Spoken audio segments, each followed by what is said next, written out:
ನಮಸ್ಕಾರ ಸ್ನೇಹಿತರೆ. UP election just ಒಂದು ರಾಜ್ಯದ ಎಲೆಕ್ಷನ್ ಅಲ್ವೇ ಅಲ್ಲ, ಇದು ಇಡೀ ದೇಶದ ರಾಜಕಾರಣದ ದಿಕ್ಸೂಚಿ. ದಿಲ್ಲಿ ಪಿಎಂ ಕುರ್ಚಿ ಯಾರಿಗೆ ಸಿಗಬೇಕು ಅನ್ನೋದನ್ನ ಡಿಸೈಡ್ ಮಾಡೋದೇ ಈ ಯುಪಿ ಮಹಾಯುದ್ಧ. ಇನ್ನು ಕೇವಲ ಕೆಲವೇ ತಿಂಗಳಲ್ಲಿ 7 ತಿಂಗಳು ಬಾಕಿ ಇದೆ, ಅಷ್ಟರಲ್ಲಿ ಬಂದೇ ಬಿಡುತ್ತೆ ಈ ಮಹಾಯುದ್ಧ.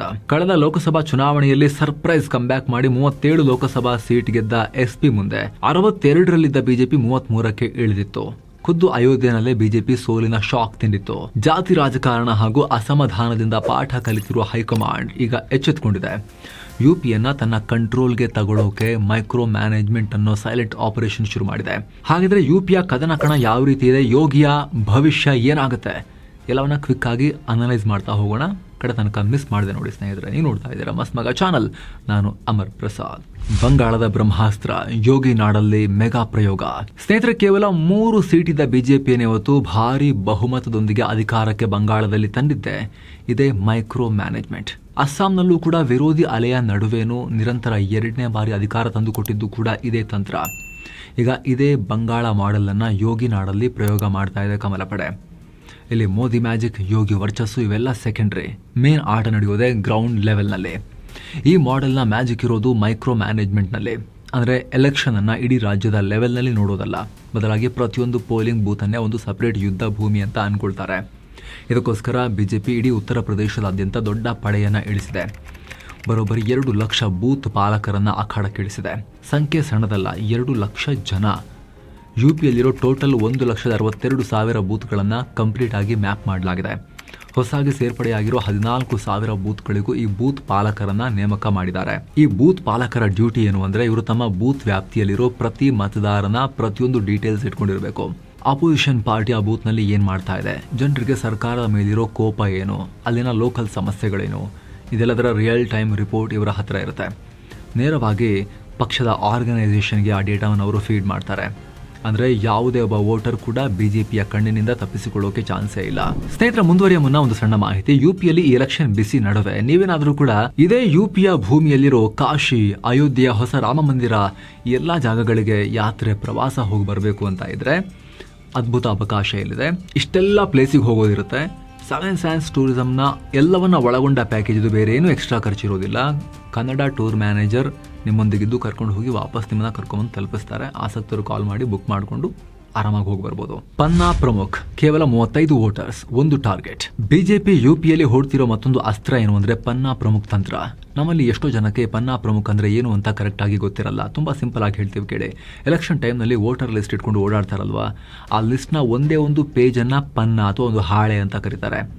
ಈ ಒಂದೇ ಒಂದು ಪೇಜ್ನಲ್ಲಿ ಕೇವಲ 30ರಿಂದ 35 ವೋಟರ್ಸ್ ಹೆಸರು ಮಾತ್ರ ಇರುತ್ತೆ. ಬಿಜೆಪಿಯ ಸ್ಟ್ರಾಟಜಿ ಏನು ಅಂದ್ರೆ, ಈ ಒಂದೇ ಒಂದು ಪೇಜ್ಗೆ ಅಂದ್ರೆ ಆ ಕೇವಲ 35 ಜನ ವೋಟರ್ಸ್ಗೆ ಒಬ್ಬ ಕಾರ್ಯಕರ್ತರನ್ನ ಇನ್ಚಾರ್ಜ್ ಆಗಿ ನೇಮಕ ಮಾಡ್ತಿದೆ. ಪನ್ನಾ ಪ್ರಮುಖ್ ಅಂತ. ಇಲ್ಲಿ ಯಾವುದೇ ದೊಡ್ಡ ದೊಡ್ಡ ಭಾಷಣ ವರ್ಕೌಟ್ ಆಗಲ್ಲ. ಇಲ್ಲಿ ಕೆಲಸ ಮಾಡೋದು ಜಸ್ಟ್ ಪರ್ಸನಲ್ ರಿಲೇಶನ್ಶಿಪ್ ಮಾತ್ರ.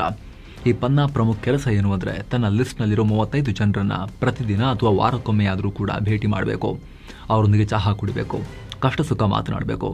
ಆ ಫ್ಯಾಮಿಲಿಯಲ್ಲಿ ಯಾರಾದರೂ ಊರು ಬಿಟ್ಟು ಹೋಗಿದಾರಾ, ಹೊಸದಾಗಿ ಯಾರದಾದರೂ ವೋಟರ್ ID ಕಾರ್ಡ್ ಮಾಡಿಸೋಕಿದ್ಯಾ, ಯಾರಿಗೆ ಸರ್ಕಾರದ ಯೋಜನೆ ತಲುಪಿಲ್ಲ, ಎಲ್ಲವನ್ನ ಇವರೇ ಪರ್ಸನಲ್ ಆಗಿ ಹ್ಯಾಂಡಲ್ ಮಾಡಬೇಕು. ಕಡೆಗೆ ಎಲೆಕ್ಷನ್ ದಿನ ಬೆಳಗ್ಗೆ ಈ 35 ಜನ ಬೂತ್ಗೆ ಬಂದು ವೋಟ್ ಹಾಕೋವರೆಗೂ ಇವರಿಗೆ ರೆಸ್ಟ್ ಇರೋದಿಲ್ಲ. ಪನ್ನಾ ಪ್ರಮುಖಕ್ಕೆ ವೋಟರ್ಸ್ ಅನ್ನ ಜಸ್ಟ್ ನಂಬರ್ಸ್ ತರ ನೋಡಲ್ಲ, ಅವ್ರನ್ನ ತಮ್ಮ ಫ್ಯಾಮಿಲಿ ಮೆಂಬರ್ಸ್ ರೀತಿ ಕನೆಕ್ಟ್ ಮಾಡ್ಕೊಳ್ಳೋದೇ ಇವರ ಸ್ಟ್ರಾಟಜಿ. ಯೋಚನೆ ಮಾಡಿ, ಪ್ರತಿಯೊಂದು ಪೇಜ್ಗೂ ಇಷ್ಟು ಮೈಕ್ರೋ ಲೆವೆಲ್ನಲ್ಲಿ ಕಾವಲು ಕಾಯೋ ಪಡೆ ಇದ್ರೆ ಆಪೋಸಿಷನ್ ಪಾರ್ಟಿ ಮಿಸ್ ಕಾಡೋದಾದ್ರೂ ಹೇಗೆ? ಕನ್ಫ್ಯೂಸ್ ವೋಟರ್ಸ್ಗೆ ಶಕ್ತಿ ಕೇಂದ್ರಗಳ ಬಲೆ. ನಿಮ್ಗೆ ಗೊತ್ತಾ ಸ್ನೇಹಿತರೆ, ಯಾವುದೇ ಎಲೆಕ್ಷನ್ ನಲ್ಲಿ ಗೆಲುವು ಅಥವಾ ಸೋಲನ್ನ ಡಿಸೈಡ್ ಮಾಡೋದು ಪಾರ್ಟಿಯ ಕಟ್ಟ ಅಭಿಮಾನಿಗಳಲ್ಲ. ಯಾಕಂದ್ರೆ ಬಿಜೆಪಿಗೆ ವೋಟ್ ಹಾಕೋರು ಹಾಕೇ ಹಾಕ್ತಾರೆ, ಸಮಾಜವಾದಿಗೆ ಹಾಕೋರು ಹಾಕೇ ಹಾಕ್ತಾರೆ. ಆದರೆ ಪ್ರತಿ ಎಲೆಕ್ಷನ್ನಲ್ಲೂ ಒಂದು 20ರಿಂದ 30% ಜನ ಇರ್ತಾರೆ ನ್ಯೂಟ್ರಲ್ ವೋಟರ್ಸ್ ಅಂತ, ಕನ್ಫ್ಯೂಸ್ಡ್ ವೋಟರ್ಸ್ ಅಂತ. ಯಾರಿಗೆ ಹಾಕಬೇಕು ಅಂತ ಥಿಂಕ್ ಮಾಡ್ತಾ ಇರ್ತಾರೆ. ಇನ್ನೂ ಕೂಡ ಫೆನ್ಸ್ ಸಿಟ್ಟರ್ಸ್ ಬೇಲಿ ಮೇಲೆ ಕೂತಿರ್ತಾರೆ. ಈ ಕನ್ಫ್ಯೂಸ್ಡ್ ವೋಟರ್ಸ್ ಅನ್ನೇ ಟಾರ್ಗೆಟ್ ಮಾಡೋಕೆ ಬಿಜೆಪಿ ಹೆಣಿದಿರೋ ಬಲೆ ಶಕ್ತಿ ಕೇಂದ್ರಗಳು. 5ರಿಂದ 7 ಪೋಲಿಂಗ್ ಬೂತ್ಗಳನ್ನು ಸೇರಿಸಿ ಒಂದು ಕ್ಲಸ್ಟರ್ ಮಾಡ್ತಾರೆ. ಅಂದರೆ ಅದೊಂದು ಕಮಾಂಡ್ ಸೆಂಟರ್ ಥರ. ಇದನ್ನೇ ಶಕ್ತಿ ಕೇಂದ್ರ ಅಂತ ಕರೆಯೋದು. ಇವರ ಮೇನ್ ಡ್ಯೂಟಿ ಇಷ್ಟೇ, ತಮ್ಮ ಏರಿಯಾದಲ್ಲಿರೋ ಕನ್ಫ್ಯೂಸ್ಡ್ ವೋಟರ್ಸ್ ಯಾರು, ಸರ್ಕಾರದ ಮೇಲೆ ಬೇಸರ ಇರೋರು ಯಾರು, ವೋಟ್ ಹಾಕೋಕೆ ಆಸಕ್ತಿ ಇಲ್ಲದೆ ಇರೋರು ಯಾರು, ಇವ್ರನ್ನ ಫಸ್ಟ್ ಲಿಸ್ಟ್ ಮಾಡ್ಕೋಬೇಕು. ಅದಾದಮೇಲೆ ಅವರ ಮನೆಗೆ ಹೋಗಿ ಪರ್ಸ್ನಲ್ ಆಗಿ ಮನವೊಲಿಸಬೇಕು. ನೋಡಿ ಸರ್, ನಿಮಗೆ ಆ ಯೋಜನೆಯಿಂದ ಮನೆ ಸಿಕ್ಕಿದೆ, ಫ್ರೀ ರೇಷನ್ ನಿಮಗೆ ಇಲ್ಲಿ ಸಿಗ್ತಾ ಇದೆ, ಸರ್ಕಾರದ ಎಲ್ಲ ಬೆನಿಫಿಟ್ಸ್ ನಿಮಗೆ ಆಲ್ರೆಡಿ ಸಿಕ್ಕಿದೆ ಅಂತ ಹೇಳಿ ರಿಮೈಂಡ್ ಮಾಡಬೇಕು, ನೆನಪು ಮಾಡಿಕೊಡ್ಬೇಕು. ಕಡೆ ಕ್ಷಣದಲ್ಲಿ ಅವರನ್ನ ಮತ್ತೆ ಸೆಳಿಲೇಬೇಕು ಅನ್ನೋದಿಲ್ಲಿ ಗೇಮ್ ಪ್ಲಾನ್. ರಾಜಕೀಯದಲ್ಲಿ ಜಸ್ಟ್ 2-3% ವೋಟ್ ಈ ರೀತಿ ಶಿಫ್ಟ್ ಆದ್ರೂ ಕೂಡ ಇಡೀ ರಿಸಲ್ಟ್ ಉಲ್ಟಾ ಆಗ್ಬಿಡುತ್ತೆ. ಸ್ಟ್ರಾಂಗ್, ವೀಕ್, ಕಾಂಪಿಟೇಟಿವ್, ಕಮಲ ಪಡೆಯ ಗ್ರೇಡಿಂಗ್ ಗೇಮ್. ಪಕ್ಕ ಒಂದು ಮಲ್ಟಿನ್ಯಾಷನಲ್ ಕಾರ್ಪೊರೇಟ್ ಕಂಪನಿ ರೀತಿ ಬಿಜೆಪಿ ಎಲೆಕ್ಷನ್ ಅನ್ನ ಹ್ಯಾಂಡಲ್ ಮಾಡ್ತಾ ಇದೆ. ಇಡೀ ಯುಪಿಯಲ್ಲಿರೋ ಎಲ್ಲ ಬೂತ್ ಗಳನ್ನ ಬಿಜೆಪಿ 3 ಭಾಗವಾಗಿ ಗ್ರೇಡಿಂಗ್ ಮಾಡಿದೆ. ಸ್ಟ್ರಾಂಗ್, ಕಾಂಪಿಟೇಟಿವ್ ಮತ್ತು ವೀಕ್ ಬೂತ್ಸ್ ಅಂತ. ಮೊದಲನೇದು ಸ್ಟ್ರಾಂಗ್ ಬೂತ್ಸ್. ಇಲ್ಲಿ ಹಿಂದೆಂದಿಗಿಂತಲೂ ಬಿಜೆಪಿಗೆ ಭಾರಿ ಲೀಡ್ ಸಿಗ್ತಾ ಇದೆ, ವೋಟ್ ಗ್ಯಾರಂಟಿ ಇದೆ. ಇಲ್ಲಿ ಬಿಜೆಪಿಯ ತಂತ್ರ ಏನು ಅಂದರೆ ಕಾರ್ಯಕರ್ತರು ಅತಿಯಾದ ಆತ್ಮವಿಶ್ವಾಸದಿಂದ ಸುಮ್ಮನೆ ಕೂರಬಾರ್ದು, ಅಲ್ಲಿ ವೋಟಿಂಗ್ ಪರ್ಸೆಂಟೇಜ್ ಅನ್ನ ಇನ್ನೂ ಹೆಚ್ಚು ಮಾಡಬೇಕು. ಎರಡನೇದು ಕಾಂಪಿಟೇಟಿವ್ ಬೂತ್ಸ್. ಇಲ್ಲಿ ನೆಕ್ ಟು ನೆಕ್ ಫೈಟ್ ಇದೆ, ಸ್ವಲ್ಪ ಎಫರ್ಟ್ ಹಾಕಿದ್ರೆ ಗೆಲ್ಲಬಹುದು, ಇಲ್ಲಿದ್ರೆ ಸೋಲಬಹುದು. ಇಂಥ ಜಾಗದಲ್ಲಿ ಹೆಚ್ಚಿನ ಲೀಡರ್ಸ್ ಬಂದು ಪ್ರಚಾರ ಮಾಡ್ತಾರೆ, ಜಾಸ್ತಿ ಸಂಪನ್ಮೂಲವನ್ನು ಕೂಡ ಬಳಸಲಾಗುತ್ತೆ. ಇನ್ನು ಮೂರನೇದು ಅತ್ಯಂತ ಇಂಟ್ರೆಸ್ಟಿಂಗ್ ಅಂದರೆ ಅದು ವೀಕ್ ಬೂತ್ಸ್. ಎಲ್ಲೆಲ್ಲಿ ನಮಗೆ ಓಟೇ ಬರಲ್ವೋ, ಅಥವಾ ಮುಸ್ಲಿಂ ವೋಟ್ಸ್ ಜಾಸ್ತಿ ಇದಾವೋ, ಅಥವಾ ಯಾದವ್ ವೋಟ್ ಬ್ಯಾಂಕ್ ಎಲ್ಲಿ ಜಾಸ್ತಿ ಇದೆಯೋ, ಸಾಂಪ್ರದಾಯಿಕ SP ಮತ ಬ್ಯಾಂಕ್ ಎಲ್ಲಿದೆಯೋ ಅಂತ ಜಾಗಗಳನ್ನು ವೀಕ್ ಅಂತ ಮಾರ್ಕ್ ಮಾಡಲಾಗಿದೆ. ಇಲ್ಲಿ ಬಿಜೆಪಿ ಈ ಬಾರಿ ವಿಭಿನ್ನ ತಂತ್ರವನ್ನು ಮಾಡ್ತಾ ಇದೆ. ನಮಗೆ ಓಟೇ ಬರಲ್ಲ ಅಂತ ಜಾಗವನ್ನ ಕೈ ಬಿಡ್ತಾ ಇಲ್ಲ, ಬದಲಾಗಿ ಅಲ್ಲಿಗೆ ಸ್ಪೆಷಲ್ ಫಂಡ್ ಕೊಡ್ತಾ ಇದ್ದಾರೆ, ಹಿರಿಯ ನಾಯಕರನ್ನ ಕಳಿಸ್ತಾ ಇದ್ದಾರೆ, ಸರ್ಕಾರದ ಉಚಿತ ಯೋಜನೆಗಳ ಫಲಾನುಭವಿಗಳನ್ನ ಹುಡುಕಿ ಅವರ ಮೂಲಕ ವೋಟ್ ಬ್ಯಾಂಕ್ ಅನ್ನ ಒಂದಷ್ಟಾದ್ರೂ ಶಿಫ್ಟ್ ಮಾಡೋಕೆ ಪ್ಲಾನ್ ಮಾಡ್ತಿದ್ದಾರೆ. ಅಂದ್ರೆ ಸೋಲೋ ಜಾಗದಲ್ಲೂ ಕೂಡ ಕನಿಷ್ಠ ವೋಟ್ ಶೇರ್ ಆದ್ರೂ ಕೂಡ ಇಂಪ್ರೂವ್ ಆಗಲೇಬೇಕು ಅನ್ನೋದು ಪ್ಲಾನ್. ದೊಡ್ಡ ಭಾಷಣಕ್ಕಿಲ್ಲ ಜಾಗ, ಇದು ಗಲ್ಲಿಯ ಗೇಮ್ ಪ್ಲಾನ್. ದೊಡ್ಡ ಸ್ಟೇಜು, ಭಾರಿ ಸೌಂಡ್ ಸಿಸ್ಟಮ್, ಹೆಲಿಕಾಪ್ಟರ್ನಲ್ಲಿ ಬರೋ ದೊಡ್ಡ ಲೀಡರ್ಗಳು, ಗಂಟೆಗಟ್ಟಲೆ ಭಾಷಣ ಅಲ್ಲ.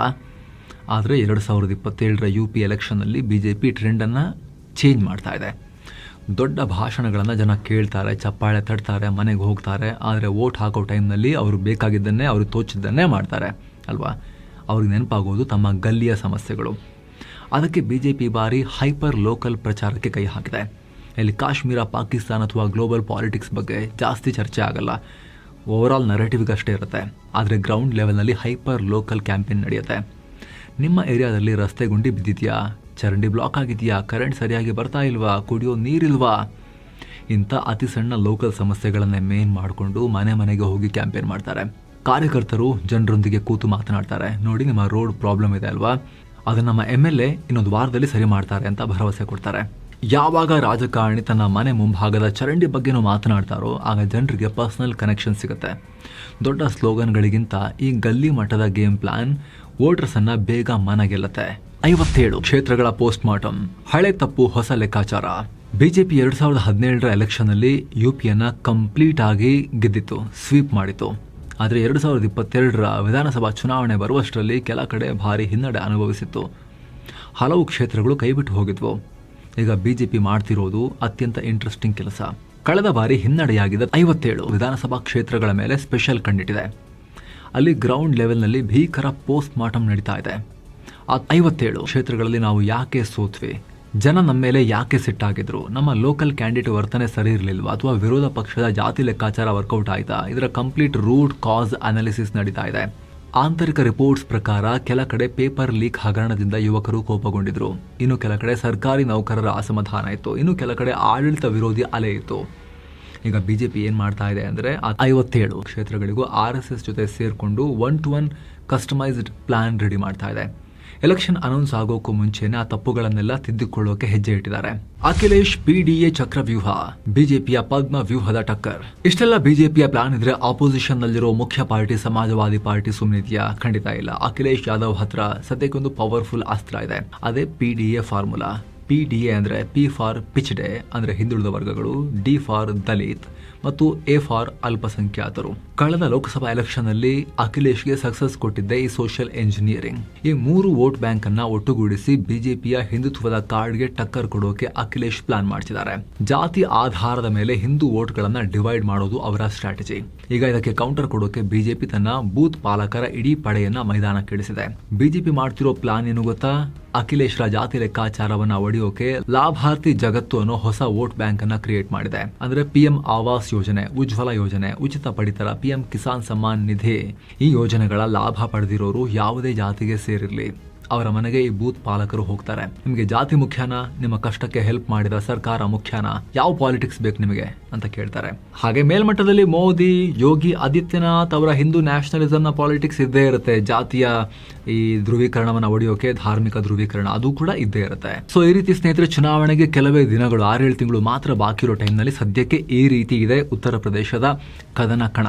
ಈ ಅಸೆಂಬ್ಲಿ ಎಲೆಕ್ಷನ್ ರಿಸಲ್ಟ್ ತುಂಬಾ ರೀತಿಯಲ್ಲಿ ಇಂಪಾರ್ಟೆಂಟ್. ಯುಪಿ ಬಿಜೆಪಿ ಪಾಲಿಗೆ ಇಂಪಾರ್ಟೆಂಟ್, ಯೋಗಿ ಆದಿತ್ಯನಾಥ್ ಅವರ ಪೊಲಿಟಿಕಲ್ ಕರಿಯರ್ ದೃಷ್ಟಿಯಿಂದಲೂ ಕೂಡ ವೆರಿ ವೆರಿ ಇಂಪಾರ್ಟೆಂಟ್. 3 ಸಲ ಯುಪಿ ಸಿಎಂ ಆದ್ರೆ ಪೂರ್ಣ ಬಹುಮತದೊಂದಿಗೆ ನ್ಯಾಷನಲ್ ಲೆವೆಲ್ ನಲ್ಲಿ ಆಫ್ಟರ್ ಮೋದಿ ಯೋಗಿ ಅನ್ಸ್ಟಾಪಬಲ್ ಆಗ್ಬಿಡ್ತಾರೆ, ಅದು ಕೂಡ ಇದೆ.